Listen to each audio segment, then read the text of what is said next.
The Devoted Friend by Oskar Wilde, read by Richard Berkeley.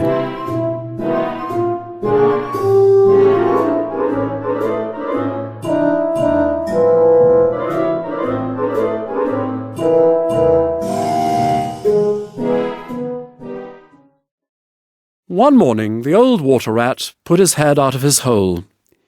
He had bright beady eyes and stiff grey whiskers, and his tail was like a long bit of black India rubber.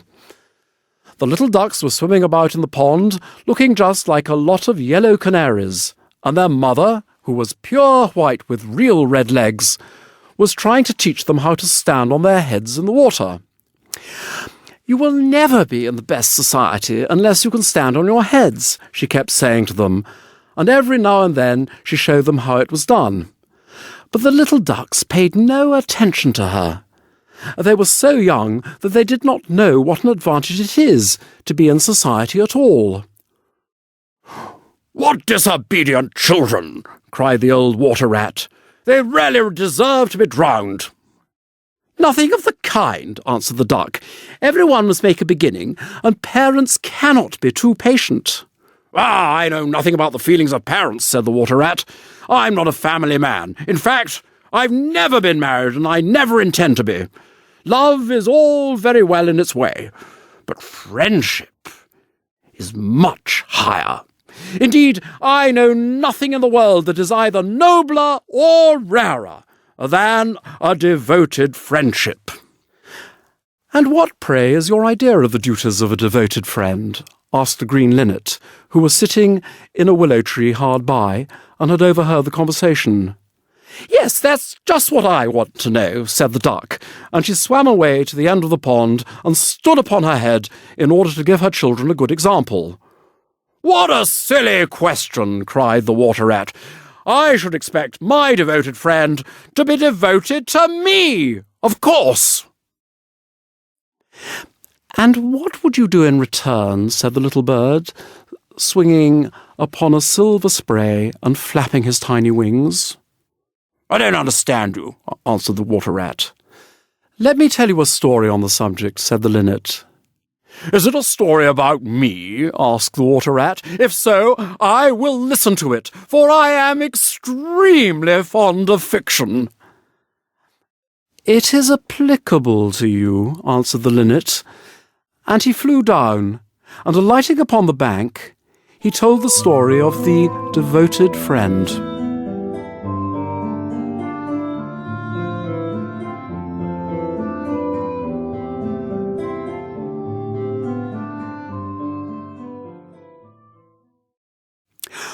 "Once upon a time," said the linnet, "there was an honest little fellow named Hans."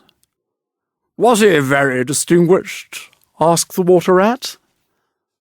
"No," answered the linnet, "I don't think he was distinguished at all, except for his very kind heart and his funny, round, good-humoured face. He lived in a tiny cottage all by himself, and every day he worked in his garden. In all the countryside there was no garden so lovely as his. Sweet William grew there, and gillyflowers, and shepherd's purses, and fair maids of France. There were damask roses and yellow roses, lilac crocuses, and gold, purple violets, and white columbines and lady smock, marjoram and wild basil, and cowslips and flower de luce. The daffodil and the clover pink bloomed or blossomed in their proper order as the months went by, one flower taking another flower's place, so that there were always beautiful things to look at and pleasant odours to smell.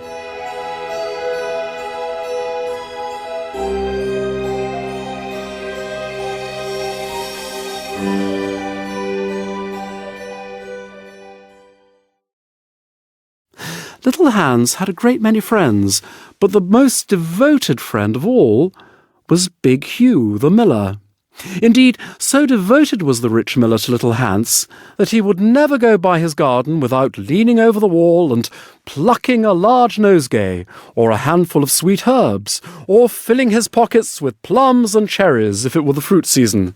"Real friends should have everything in common," the miller used to say, and little Hans nodded and smiled and felt very proud of having a friend with such noble ideas.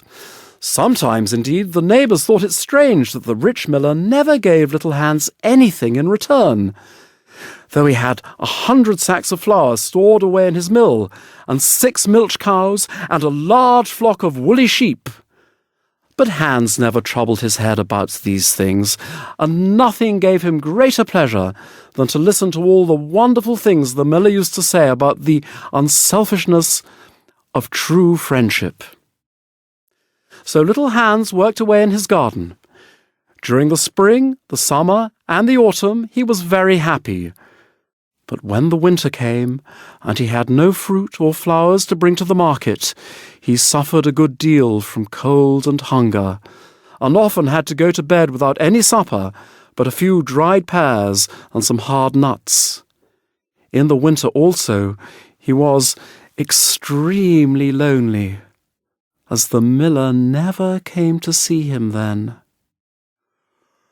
"There is no good in my going to see little Hans as long as the snow lasts," the miller used to say to his wife, "for when people are in trouble, they should be left alone, and not be bothered by visitors. That at least is my idea about friendship, and I'm sure I'm right, so I shall wait till the spring comes, and then I shall pay him a visit, and he will be able to give me a large basket of primroses, and that will make him so happy."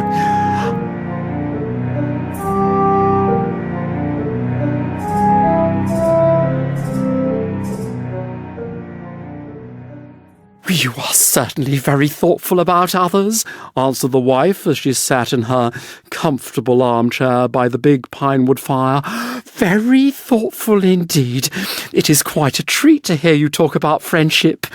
I'm sure the clergyman himself could not say such beautiful things as you do, though he does live in a 3-storied house and wear a gold ring on his little finger." "But could we not ask little Hans up here?" said the miller's youngest son. "If poor Hans is in trouble, I will give him half my porridge, and show him my white rabbits." "Ho, ho, ho! What a silly boy you are!" cried the miller.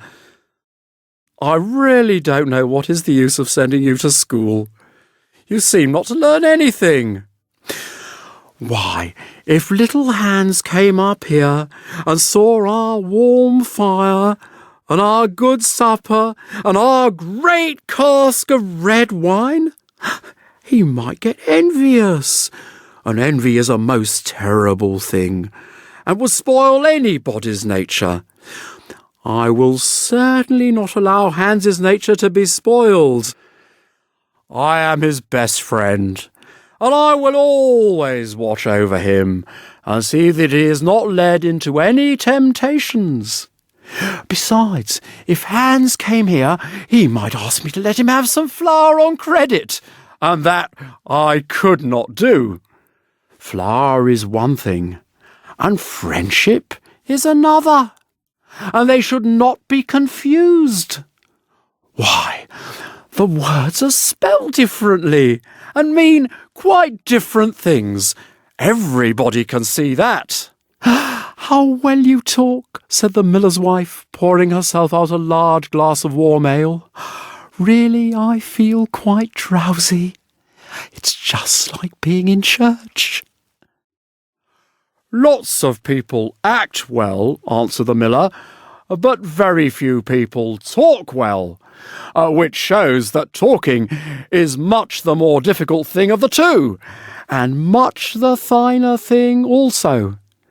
And he looked sternly across the table at his little son, who felt so ashamed of himself that he hung his head down and grew quite scarlet, and began to cry into his tea. However, he was so young that you must excuse him.